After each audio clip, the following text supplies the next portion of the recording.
MLA Lasya Nanditha నివాసం వద్ద విషాద ఛాయలు నెలకొన్నాయి. పలువురు నేతలు, అభిమానులు తరలివచ్చి ఆమె పార్థివ దేహానికి నివాళులర్పిస్తున్నారు. ఈస్ట్ మారేడుపల్లి శ్మశాన వాటికలో లాస్యానందితకు అధికారిక లాంఛనాలతో అంత్యక్రియలు నిర్వహించున్నారు. ఇక అక్కడి నుంచి తాజా సమాచారం మా ప్రతినిధి లివిల్ అడిగి తెలుసుకుందాం. లివిల్ చెప్పండి.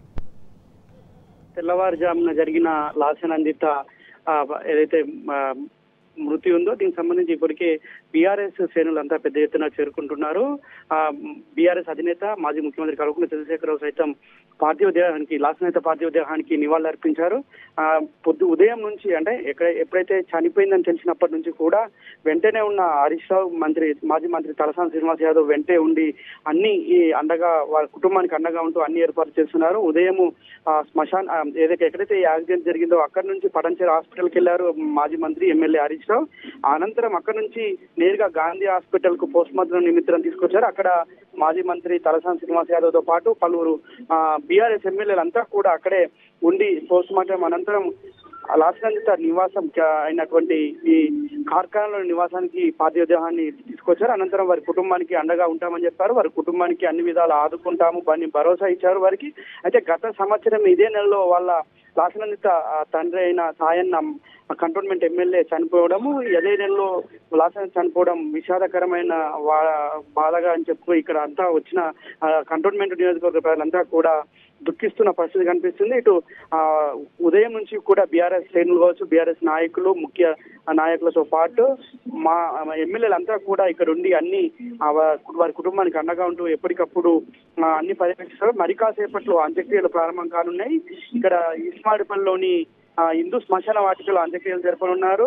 అయితే ప్రభుత్వము అధికారిక లాంఛనాలతో అంత్యక్రియలు జరిపేందుకు ఇప్పటికే సిఎస్ కు ఇటు డీజీపీకి ఆదేశాలు జారీ చేసిన నేపథ్యంలో ఇటు హైదరాబాద్ కలెక్టర్ కొద్దిసేపటి క్రితమే ఇక్కడ పార్థివ దేహం వద్దకు చేరుకున్నారు. ఇక్కడికి వచ్చి పోలీస్ బలగాలు కూడా చేరుకున్నాయి. అధికారిక లాంఛనాలతో అంత్యక్రియలు చేయనున్నారు.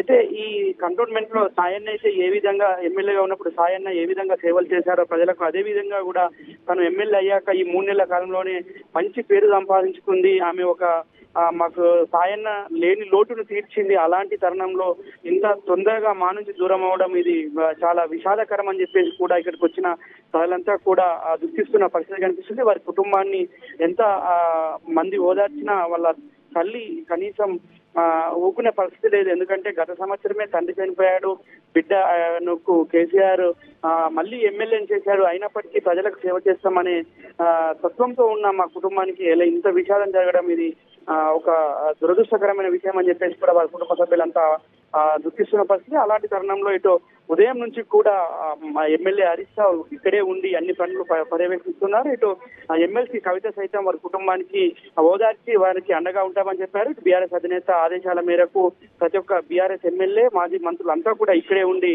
అన్ని ఏర్పాట్లతో పాటు వారి కుటుంబానికి అండగా ఉంటూ వారికి భరోసానిచ్చే ప్రయత్నం చేస్తున్నారు, వారికి ధైర్యాన్ని ఇచ్చే ప్రయత్నం చేస్తున్నారు. అయినప్పటికీ కూడా ఇక్కడికి వచ్చే ప్రతి ఒక్కరు కూడా లాస్యానందిత లేని లోటును మాకు ఎవరు తీర్చలేరు. గతంలో సాయన్న మృతి చెందిన తర్వాత లాస్యానందిత మాకు అనేక సేవలు చేశారు, మాకు ఇంటికి తిరిగి మాకే సమస్య ఉన్న తీర్చేవారని చెప్పేసి కూడా వారంతా బాధపడుతున్న పరిస్థితి ఇక్కడ కనబడుతుంది. అయితే మరి కాసేపట్లో సీఎం రేవంత్ రెడ్డి కూడా వచ్చి పార్థివ దేహానికి నివాళులు అర్పించే అవకాశం ఉంది.